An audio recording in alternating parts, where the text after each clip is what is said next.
Hechos capítulo número 1, versículo número 8. Allí vamos a tomar este versículo. Abra su Biblia, los que trajeron su Biblia en su teléfono inteligente, encienda la Biblia. Dice, encienda la Biblia. Los que la trajeron de una manera física, abra la Biblia. Además, Samir allí me va a ayudar proyectándola en el televisor.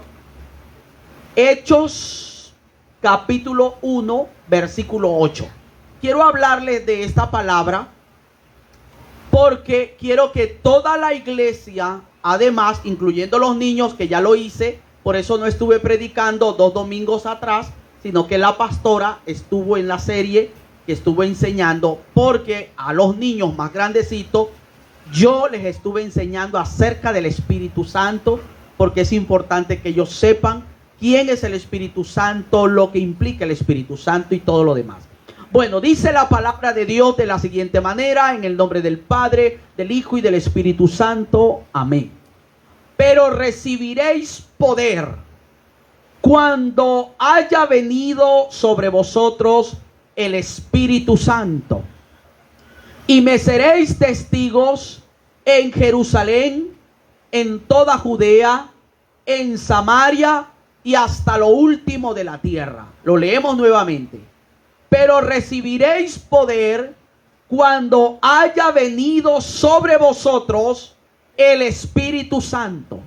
Y me seréis testigos en Jerusalén, en toda Judea, en Samaria y hasta lo último de la tierra. Dejamos allí ese texto bíblico, Samir, y a partir de allí, de esa palabra, vamos a estar desarrollando el tema de hoy.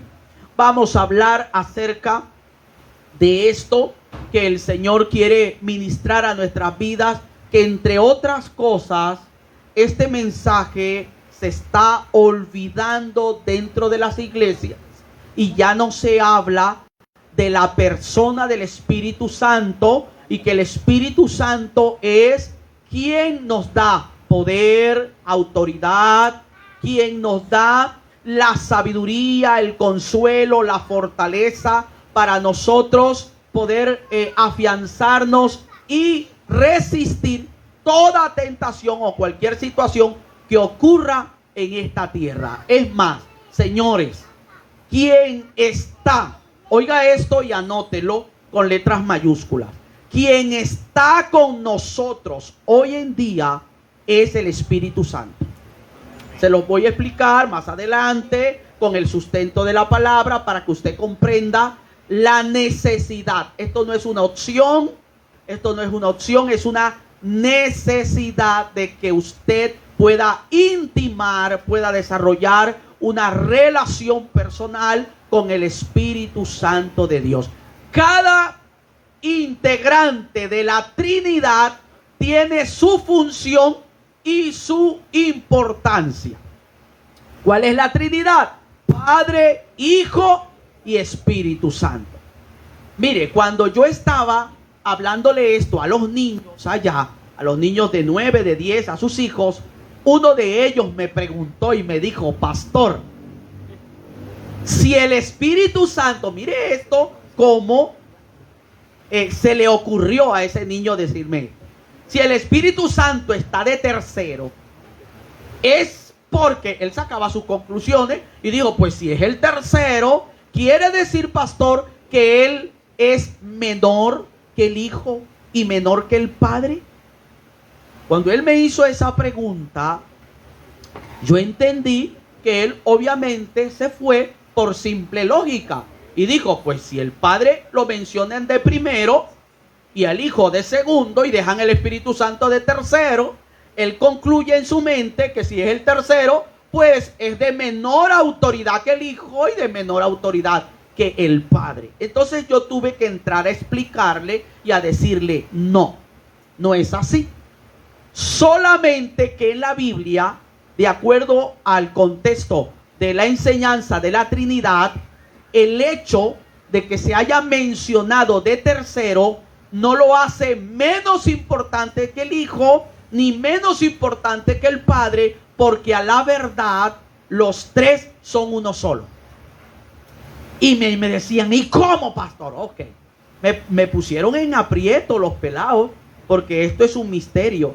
Yo entonces comencé a hablarles, a hacer como para tratar de explicarle esto de la Trinidad, que entre otras cosas es un misterio. Padre, Hijo y Espíritu Santo no son tres dioses, es un solo Dios, pero se manifiesta así, de esta manera: el Padre, el Hijo y el Espíritu Santo. Y le dije, bueno, los seres humanos, tomé a uno y le dije, nosotros somos seres tripartitos. ¿Qué es eso, pastor, de tripartito? Quiere decir que somos personas conformadas de tres partes importantes. Y saqué a uno de los chicos y le dije, usted, a Joel precisamente, le dije, Joel, usted tiene un espíritu, usted tiene una alma y tiene un cuerpo. ¿Cuántos Joeles hay? Uno solo. Ok. Uno solo, es un solo Joel, no hay tres Joel. Uno solo que se conforma de estos tres elementos importantes. El espíritu, ¿qué es el espíritu humano? Es el soplo de vida que Dios nos dio cuando nos creó. Esa parte espiritual. Todos los seres humanos tienen esa parte espiritual, que es el espíritu humano, el soplo de vida que Dios nos insertó, que es lo que verdaderamente se comunica con Dios. Usted siente el anhelo. Es más, a una persona lo ubican en una montaña fuera de la civilización, un bebecito, un estilo Tarzán, ¿no? Lo ubican y lo dejan allá.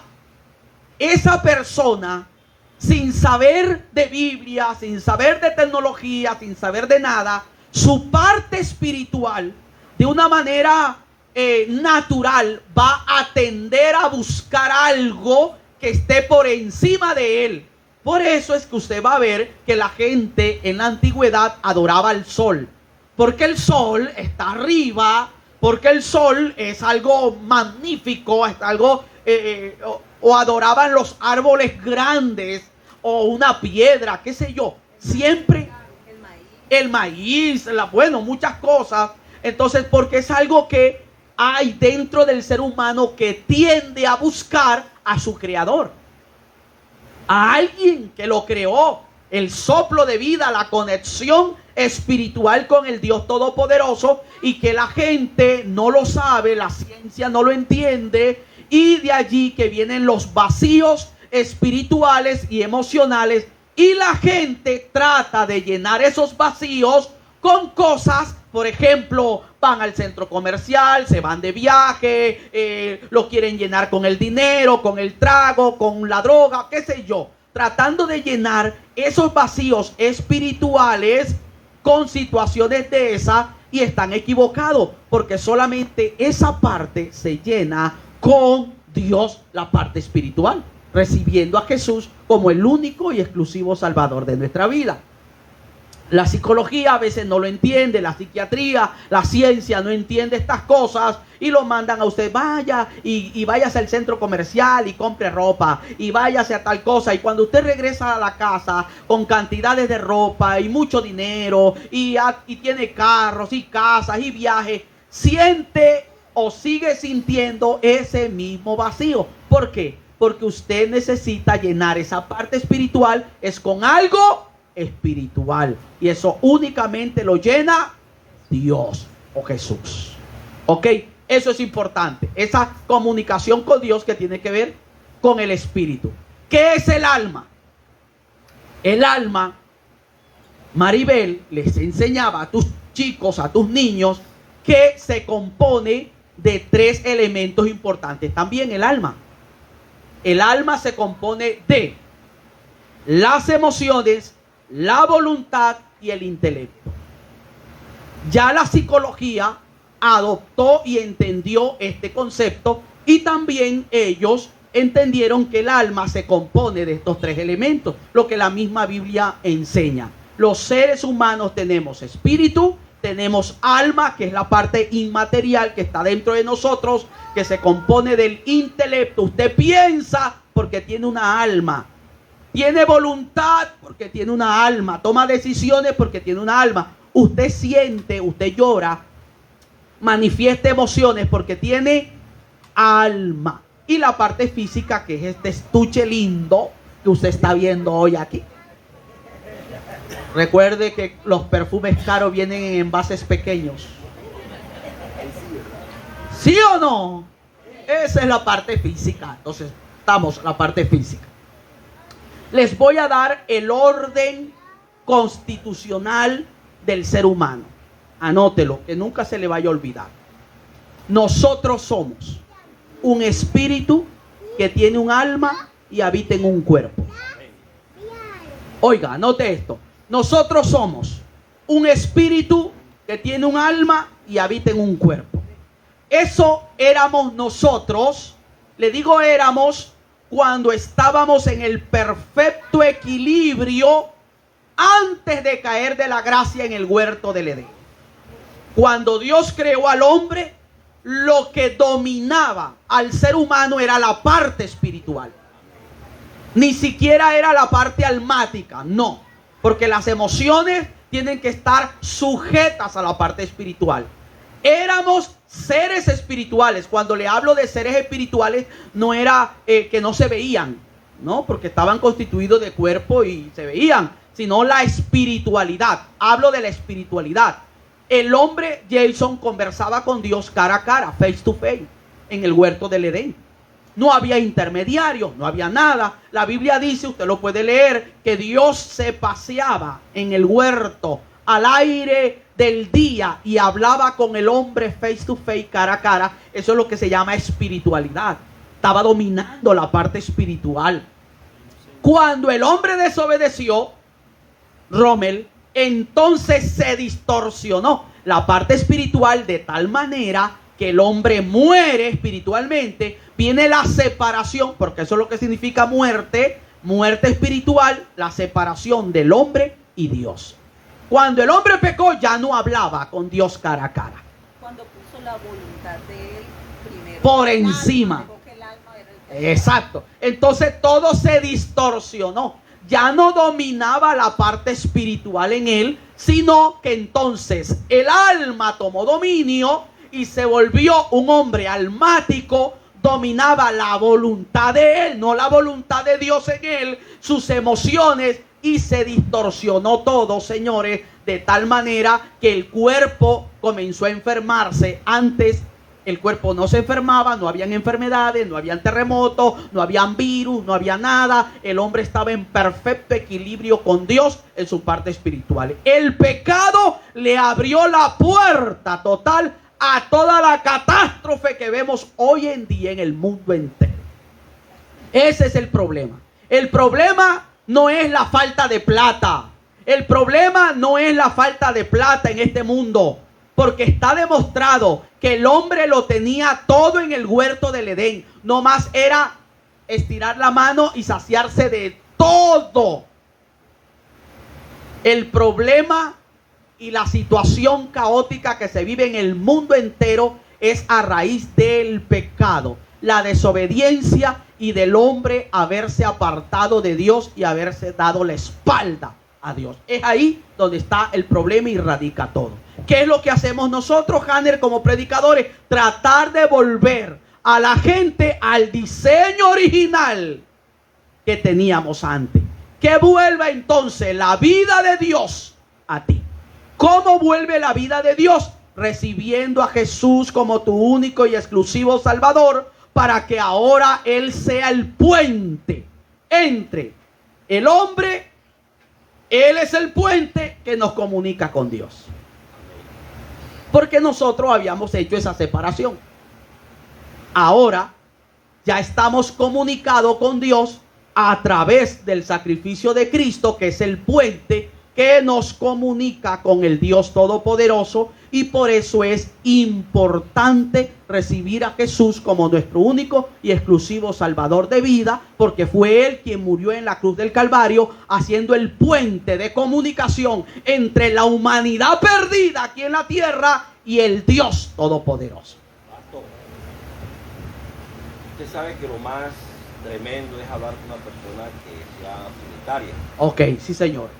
Una vez me pasó a mí con un paciente, yo siempre trato de compartir la palabra de Dios con mis pacientes.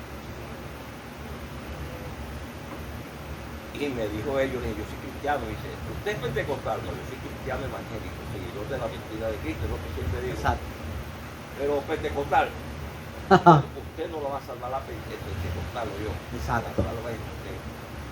Yo, usted quiere decir, ¿a qué doctrina me estoy? O la trinitaria. Okay. Es que eso no es así. Empezó a hablarme, yo así, le dije, mire, le voy a poner un ejemplo simple. Sobre el sol. Hay analogías que dicen que el sol es nuestro Señor, Okay. Dios Padre. La luz es Cristo y el fuego es el Espíritu Santo de Dios. Y todo lo da que el mismo. El mismo solo. Te trató de explicarle Claro. de esa manera. Y es una sola. Exacto, correcto. Igual que también el agua.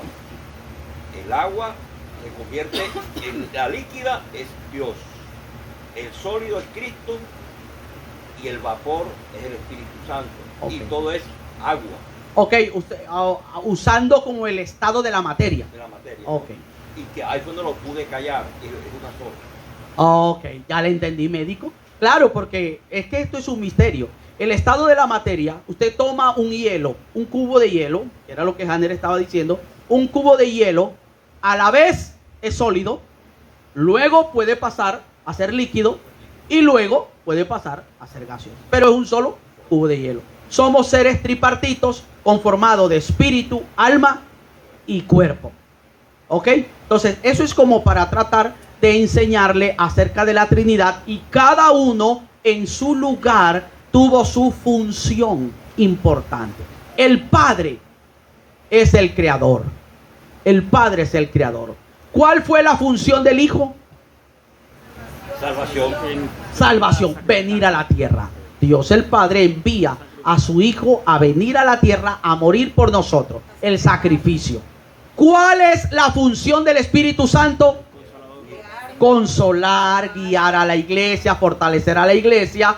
Cuando Jesús murió, el paracleto, en el griego, el paracleto, el consolador. Cuando Jesús muere, los discípulos están preocupados. Jesús resucita al tercer día, dura 40 días apareciéndose a los discípulos de diferentes formas. Los discípulos estaban preocupados porque se iban a quedar solos, y él dijo: no los dejaré solos, no se quedarán huérfanos, les enviaré la promesa del Padre, que es el Espíritu Santo, que estará con ustedes por siempre. Y Jesús, cuando estaba en la montaña, entonces él fue ascendiendo, subiendo, y sopló sobre ellos el Espíritu de Dios, quien está con nosotros aquí. O sea, Dios el Padre es Dios, Jesús es Dios, y el Espíritu Santo es Dios mismo. Pero cada uno de ellos tiene una función específica. ¿Ok? Perfecto. Listo. Yo quiero concentrarme hoy a hablarles. En su momento les hablaré de quién es Jesús, lo que vino a ser Jesús, y todo lo que implica. Hoy quiero hablarles acerca del Espíritu Santo de Dios. Amén. La gran importancia. El Espíritu Santo no es fuego. Se puede manifestar como fuego. Les enseñaba a los niños. Una cosa es la simbología. Por ejemplo, Olga. Si yo le digo a Olga: Olga, ¿con qué se simboliza la paz? Olga me dice: con una paloma blanca, con una bandera blanca. Le pregunto yo a Olga: ¿la paz es una bandera blanca? No. Pero se simboliza. Ok, y por allí los niños fueron entendiendo. Ah, pastor, o sea, que el Espíritu Santo en la Biblia lo simbolizaron como una paloma, pero el Espíritu Santo no es una palomita. Porque hay que quitarle a la mente de los niños que el Espíritu Santo es una palomita aquí volando sobre la cabeza de ustedes. No, el Espíritu Santo no es una palomita, no es aceite, no es fuego. Son símbolos que lo representan a Él. El Espíritu Santo es una persona. Una persona. ¿Por qué es una persona? Porque tiene todos los atributos de una persona. el Espíritu Santo habla, el Espíritu Santo ve, el Espíritu Santo tiene emociones, se contrita, se ríe, el Espíritu Santo te abraza, el Espíritu Santo guía, el Espíritu Santo dirige, el Espíritu Santo manda, consuela, todo. Cuando usted entienda que el Espíritu Santo es una persona, no son símbolos, entonces usted comenzará también a desarrollar una relación con el Espíritu Santo como una persona. Amén, amén. ¿Al Espíritu Santo se le puede orar? Sí, porque el Espíritu Santo es el mismo Dios también. El Espíritu Santo se contrita, se entristece, dice la Biblia. Cuando pecamos, usted lo entristece. ¿Sabe cómo le enseñé yo a los niños cuando el Espíritu Santo se entristece o se contrita? Se me vino a mí a la mente, siempre se me ha venido a la mente esta parte. Es como cuando usted en su casa tiene un perrito. Mire cómo se los explicaba. Usted tiene un perrito allí y usted le da un par de patadas a ese perrito. ¿Qué le pasa a ese perrito? ¡Ah! Y se va y se arrincona ya. ¿Ese perrito querrá acercársele a usted otra vez? No. Ese perrito está ya arrinconado, triste, porque usted le dio un par de patadas. Así es el Espíritu Santo cuando pecamos y lo contritamos. Cuando usted comete pecados y desobediencia, es como si usted le diera 2 par de patadas a ese perrito y se va y se contrita allá en el rincón. Así muchas veces tenemos nosotros al Espíritu Santo contritado por nuestras desobediencias, por nuestra rebeldía, por nuestros pecados. Él quiere tomar el dominio porque Él es el dueño de esta casa. De hecho, la Biblia enseña que tu cuerpo es templo del Espíritu Santo. Amén. Dios habita, Él quiere habitar es dentro o adentro de ti. Él quiere habitar adentro de ti como persona. Eso es lo que la gente no entiende. La filosofía no ha podido entender eso, no comprende eso. Dios, escúcheme esto. Dios no habita en templos hechos de mano de hombre. Si yo a ustedes les llevo el recorrido de qué era lo que Dios quería enseñarles al pueblo de Israel. En sus inicios, Jason, cuando Dios sacó al pueblo de Israel de Egipto y Moisés iba rumbo a Egipto, lo que hacían era tiendas, o sea, carpas. Y ahí en esas carpas ellos se metían y Moisés tenía una carpa especial donde él iba, se metía allí y oraba, y la gente del campamento veía que sobre la carpa se posaba una nube espesa. Era símbolo de la presencia de Dios. Todo el pueblo de Israel decía: Moisés está hablando con Dios. Más adelante, cuando entraron a la tierra prometida, ya no hacían carpas, sino que cuando entraron a la tierra prometida, el mandato con Josué, entonces ellos hicieron casas o tabernáculos. Comenzaron a hacer el tabernáculo, y sobre el tabernáculo entonces venía una columna de fuego, simbolizando la presencia de Dios. Más adelante entonces hicieron el templo de Salomón, hermosísimo. Cuando usted estudia acerca del templo de Salomón, era enchapado en oro, columnas de oro. Bueno, eso era hermosísimo. Y allí, de una manera simbólica, la presencia de Dios entraba como una neblina, como si estuviéramos aquí cerrado el templo de Salomón y la presencia de Dios entrando como una neblina por esa puerta y llenando todo. Más adelante ya no es ni las carpas, ni el tabernáculo, ni el templo de Salomón, sino que él dijo: yo lo que he querido enseñarles es que yo estoy interesado en habitar adentro de ustedes, porque mi templo verdadero no es ni carpa, ni tabernáculo, ni el templo de Salomón, sino que ustedes son mi casa. Cuando usted entiende eso, cuando usted entiende esa verdad, Yelitza, usted dice: wow, yo soy la casa de Dios.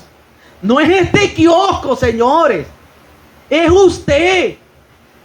Eso es lo que está enseñando la palabra de Dios aquí. Ahora ya los voy a ubicar en el texto que estamos leyendo. Usted es la casa de Dios. El Espíritu Santo está adentro suyo. Esto no lo entienden los filósofos, la psicología, no lo entiende nadie. ¿Por qué? Porque somos seres humanos imperfectos, y como un ser tan perfecto como es Dios va a habitar adentro de seres imperfectos. Pero la Biblia dice que somos templo del Espíritu Santo, morada de Dios, casa de Dios. Amén. Señor, esto merece un aplauso. Esto merece un aplauso. Entender esta verdad. Vio, esta es la palabra. Esta es la palabra de revelación que usted y yo necesitamos entender. Que Dios siempre quiso habitar dentro de ti. Entonces, Dios no está afuera de usted. Dios está dentro suyo. La presencia de Dios. Recuerden ustedes cuando Moisés fue a la montaña de Sinaí y duró 40 días y 40 noches recibiendo el decálogo divino, los 10 mandamientos. ¿Cuántos recuerdan? Amén. Y cuando se terminaron esos 40 días, él venía, y cuando venía bajando de la montaña, primero Josué le ve el rostro resplandeciente y le dice: wow, Moisés, ¿no te has dado cuenta que tu rostro resplandece como el rostro de un sol? O como la luz del sol. La misma presencia de Dios venía con él. Así somos nosotros. De pronto usted no ve el brillo del sol, pero la presencia de Dios debe notarse, señores. Si Dios está dentro de ti, la presencia de Dios tiene que notarse. ¿Cómo? Con el buen comportamiento, con buenas acciones, con palabras honestas, con palabras serias. Tu buen testimonio habla de que Dios está dentro de ti. Amén. ¿Qué es lo que usted está reflejando entonces? ¿Qué es lo que yo estoy reflejando? La luz de Cristo. Amén. Señores, pero eso tiene que salir, eso se muestra, eso se ve. Si usted dice que es cristiano y anda haciendo, permítame el término, diablura, ¿usted está reflejando a Dios? Dígamelo, dígame. Ajá. Entonces no hay coherencia. Por eso es que 2 de Corintios 5:17 dice: de modo que si alguno está en Cristo, nueva criatura es. Las cosas viejas pasaron, he aquí todas son hechas nuevas. Pregunta en mi pueblo San Diego cómo era yo de los 14 años para allá. Le van a decir el chiqui, porque a mí me decían el chiqui. Peleonero. Ese parecía un gallito kikiriquí, tan chiquitico, pero ese cazaba las peleas. Andaba así encholladito, y como él hizo curso de taekwondo, entonces andaba más encholladito. Pero pregúntele a la gente cómo fue Fabio de los 15 años hasta ahora. Oiga, cambió. Eso habla del testimonio. Comencé a reflejar a Dios, porque eso tiene que mostrarse. Por eso dice la Biblia: vosotros sois la luz del mundo, y una luz no se pone debajo del almud, sino arriba, para que alumbre a todos los hombres y la gente vea vuestras buenas obras. Ahí está Dios reflejado. Amén. ¿Cómo usted va a mostrar a Dios? Usted no tiene necesidad de decir y salir de aquí para allá: yo soy evangélico, yo soy cristiano. No, si usted hace eso hace rato ya no es cristiano, porque así no se demuestra que usted es cristiano. Y si usted se pone falda larga, ropa larga y tiene la lengua larga, menos. Tampoco. No es con la ropa que se demuestra el cristianismo. No es con la ropa. Ni que usted ande hablando de Biblia a toda hora como un fanático. No. Tus buenas acciones, lo que tú dices, lo que tú haces, tu carácter, tu comportamiento, tu estilo de vida. Hanner en su consultorio tiene que dar buen testimonio de un hijo de Dios. Usted como jefe en la parte deportiva de toda la comarca del departamento del Cesar, allí tiene que dar buen testimonio porque los chicos te están viendo. El que es docente, en todos, donde usted se encuentre, en todos los lugares donde usted está, usted debe proyectar a Dios. ¿Cómo proyecta a Dios? ¿Como fanático? No, con sus acciones. La gente dirá, este es distinto. Esta muchacha de rizos así enrizados es diferente a todas.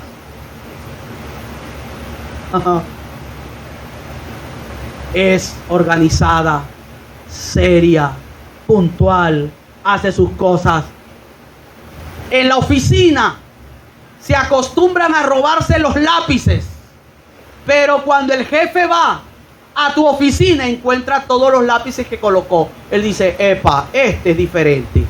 Este no se roba los lápices de la oficina. Este llega puntual.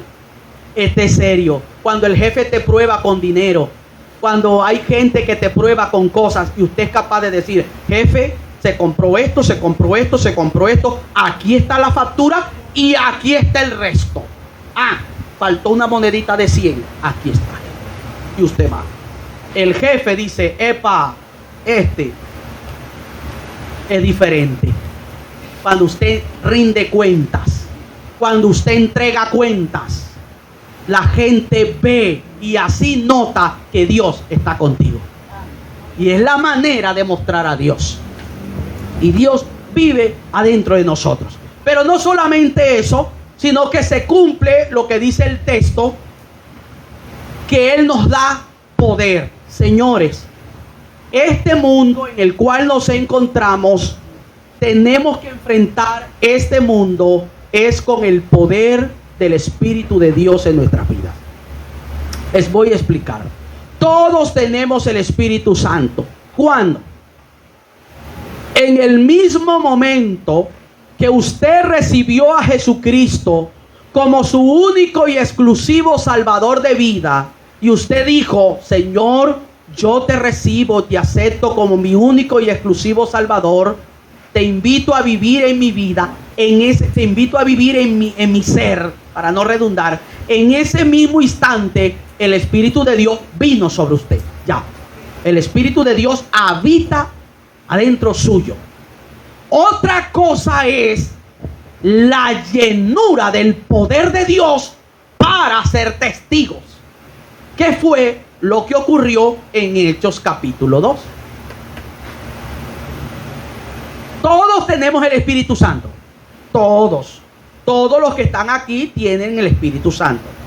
Pero ahora falta que usted cada día viva en relación y en función con ese Dios, para que ese poder y esa llenura se manifieste en usted, para que usted sea un testigo de la gloria y del poder de Dios y pueda usted anunciar de que hay un Dios que tiene poder, que cambia, que transforma. ¿Cuándo ocurrió?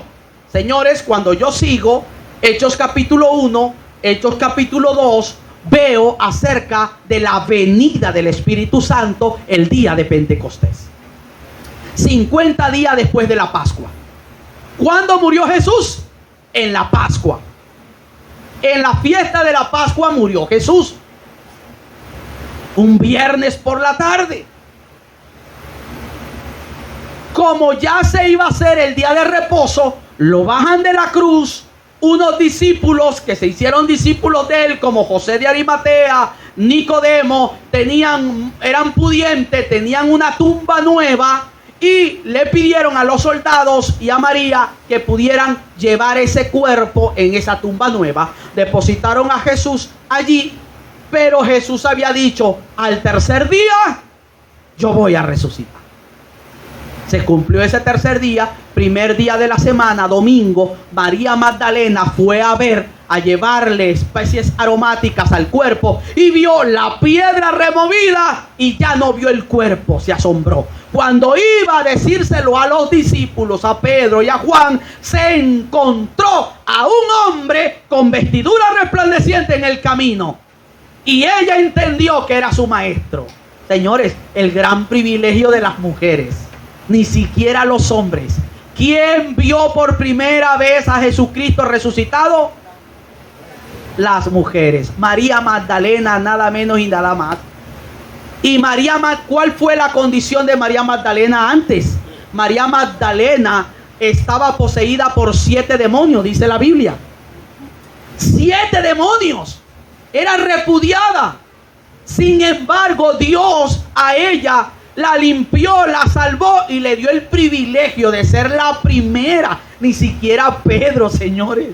Ni siquiera Juan, que se recostaba al pecho del maestro. La primera persona que vio a Jesús resucitado fue María Magdalena. De lo vil y despreciado. Correcto, médico. De lo vil y menospreciado de este mundo escogió Dios para avergonzar a los sabios de esta tierra. Por eso es que usted no es cualquiera. Por eso yo difiero de algunas personas que dicen que las mujeres no pueden predicar, que las mujeres no pueden ser pastoras, que las mujeres no pueden ser profetas. Yo escucho a veces por ahí, no, es que las mujeres no pueden ser pastoras, eso es para los hombres. Es que una cosa es la liberación femenina que ha puesto esto patas arriba. Una cosa es eso. Y otra cosa es el lugar y el gran privilegio que Dios le da a la mujer. Amén. Entonces la primera mujer predicadora de la resurrección de Jesús fue la mujer. O sea que usted está llamada a predicar de Dios. Usted está llamada a anunciar, a que no le dé pena, que no se avergüence, que así como María Magdalena podía decir, yo estaba en esta situación en mi vida pasada, pero cuando Cristo llegó a mi vida, me cambió, me transformó y yo fui la primera que vi a mi Cristo resucitado, y por eso yo tengo que anunciarlo a los 4 vientos, que nadie te calle. Que nadie te calle ni te dé pena. El gran privilegio otorgado. Pastor, y cuando la mujer samaritana, cuando él la confrontó, lo primero que hizo ella fue ir al pueblo de Samaria y predicar, y se convirtió casi todo el pueblo, Maribel. Wow, es que ahí hay palabra con la mujer samaritana. Correcto. Entonces Jesús resucita. Dice la Biblia que él dura 40 días apareciéndosele a los discípulos antes de irse. No se le olvide, todo esto está en la Biblia, todo lo que le estoy diciendo. 40 días duró, de diferentes formas. En una ocasión se les presentó a los discípulos, tenían las puertas cerradas, las ventanas cerradas, se les presentó en medio. Y ahí estaba. Pero ¿recuerdan ustedes que uno de los discípulos no estaba ahí cuando Jesús se le presentó? ¿Quién era? Tomás.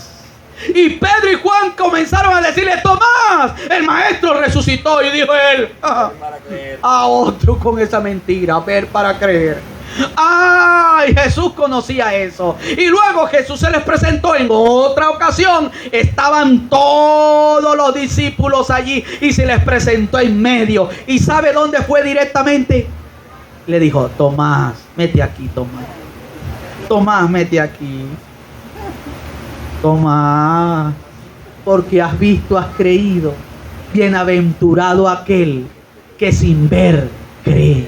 Eso es lo que somos nosotros, creyentes. No vimos a Jesús morir, no lo vimos resucitar, pero creemos que murió y resucitó. Denle un aplauso al Señor. Eso somos nosotros, diferente a Tomás.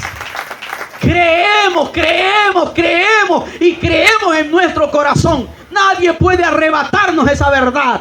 Por eso es que predicamos, por eso es que somos así bullosos. La gente dice, y esos evangélicos panderetas que tanto gritan. Pero ¿quién me va a callar a mí hablar de la resurrección de Jesús si Él me cambió? El que me conocía a mí de 14 años hacia abajo era una caspita, señores. Pero después Dios me cambió, me transformó, me dio vida, me puso elegante, simpático, me dio una esposa hermosa y le enganché 2 hijos. Pero ella fue que lo enamoró. No, eso sí, eso ella me sonsacó. Yo estaba juicioso en mi casa. Ahí está la pastora por ahí escuchándome. Cuando ella coge el micrófono se la desquita. Y Jesús a los 40 días, entonces él se fue. Y los discípulos estaban tristes. Ya voy aterrizando. Estaban tristes. Se va el maestro. ¿Con quién vamos a quedar? Todos mirándose. ¿Y con quién quedamos? Y él les dijo: yo me voy, pero les voy a dejar la promesa, la gran promesa. El Espíritu Santo estará con ustedes por siempre. Él los va a llenar de poder, de autoridad. Él estará representándome. Oiga, con esto yo le derrumbo a lo que la iglesia tradicional dice, que el representante, mira lo que dice la iglesia tradicional, dice: el representante de Dios en la tierra es el Papa.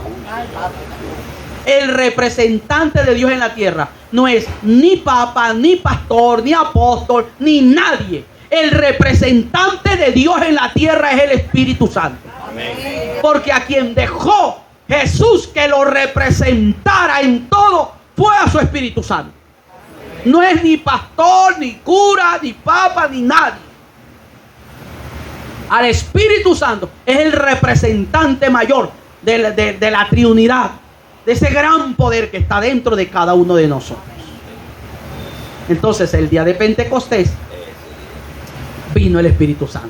Estaban 120 personas, dice la Biblia, Hechos capítulo 2. Estaban todos los apóstoles, otras personas, estaba María también incluida allí. 120 personas en total, contó Lucas, porque Lucas es el que escribe el libro de Hechos de los apóstoles. Y él se tomó el trabajo de contarlo y dijo: fueron 120 personas. Fueron a un aposento que ellos le llamaron el aposento alto, y allí ellos en ruego, oraciones, esperando muchos días de oración, de vigilia, de ayuno, esperaban la promesa. ¿Cuál era la promesa? Lo que está por allá en el libro de Joel capítulo 2. Correcto, Yelitza, por eso es que hay que leer la Biblia. Amén. Y derramaré de mi Espíritu Santo sobre toda carne. Lo dijo muchísimos años atrás. Lo profetizó el profeta Joel, que vendría. ¿Cuándo se cumplió? El día de Pentecostés.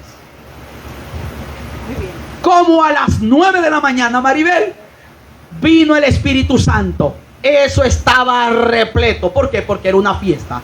La segunda fiesta más importante del pueblo de Israel. La primera era la Pascua, donde murió Jesús. La segunda, el día de Pentecostés. Y estaba reunido cantidades de personas de diferentes lugares, diferentes idiomas. Y cuando llegó el Espíritu Santo, vino con poder y los llenó a todos. Amén. Como llamas de fuego. Y comenzaron a hablar en otros idiomas. Y la gente que estaba ahí se asombraba y decía: ¡wow!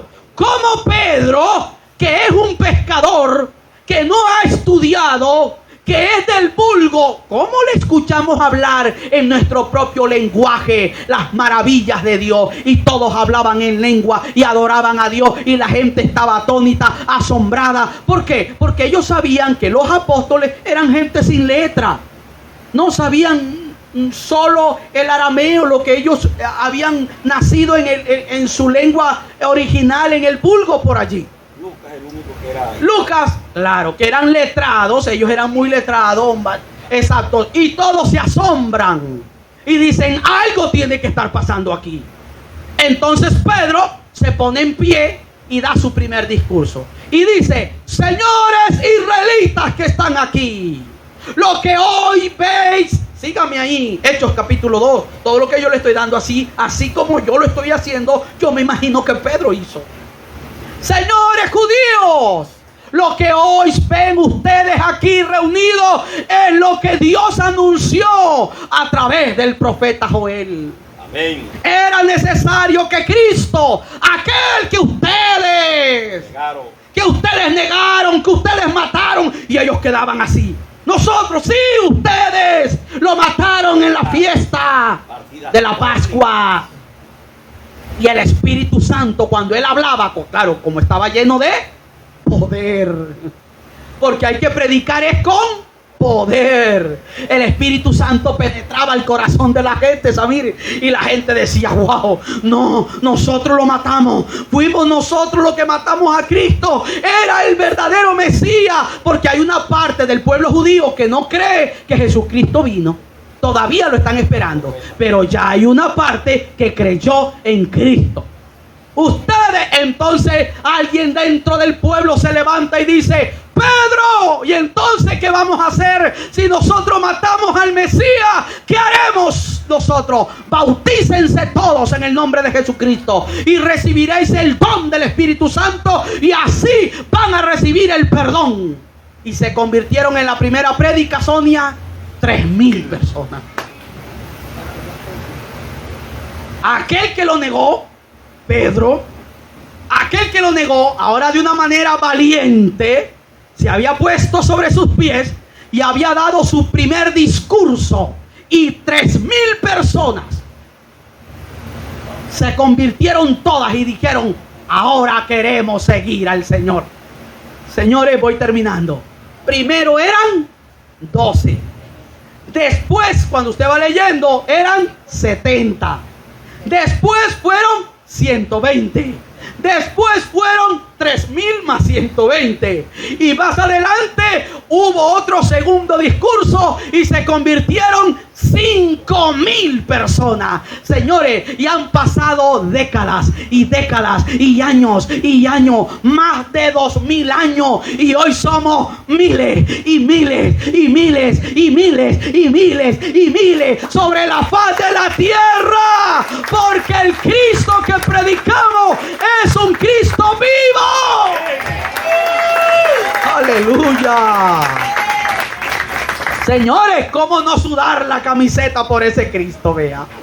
Óigame, si yo me pongo ronquito cuando juega la selección Colombia y Argentina nos mete una paliza, y me pongo ronquito y digo: no, hombre, ¿cómo no hacerlo para Cristo? ¿Cómo no predicarlo para Jesús? Por eso dice la gente: ¿y por qué tienen que gritar? Pero entiéndame.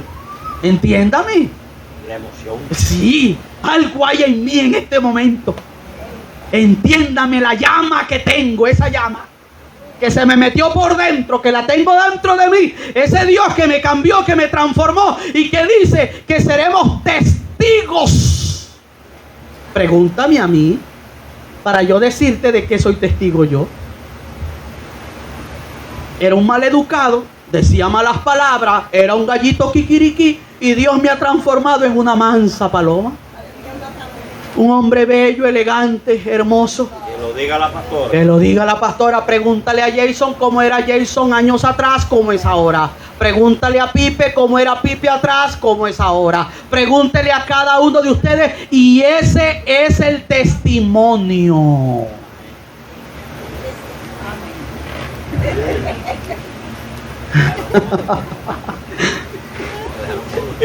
Yo no supe qué hablar, se me cerró el cassette, se me chispoteó la...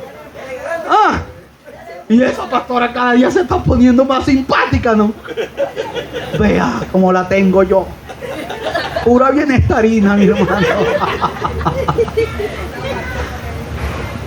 Somos testigos de la gran obra de cambio que Dios ha hecho en nosotros. Eso es. Y eso es lo que hay que comunicar. ¿Cuál es la mayor predicación que usted puede hacer? Eso, hablar de cómo Dios te transformó, de cómo Dios te cambió, de cómo Dios te hizo una nueva persona.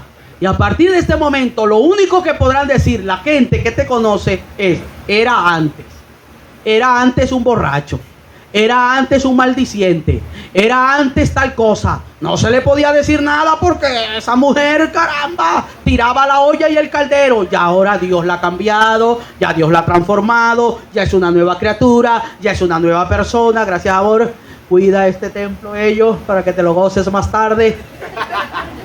Y el Señor te ha transformado a ti. Eso es lo que hay que predicar y decirle: si Dios lo hizo conmigo, Jason, lo hará contigo. Si Dios lo hizo conmigo, lo hará contigo también. Señores, estamos listos para salir a predicar, porque la Biblia dice que hay que ir hasta lo último de la tierra. ¿Quién se monta conmigo en este avión?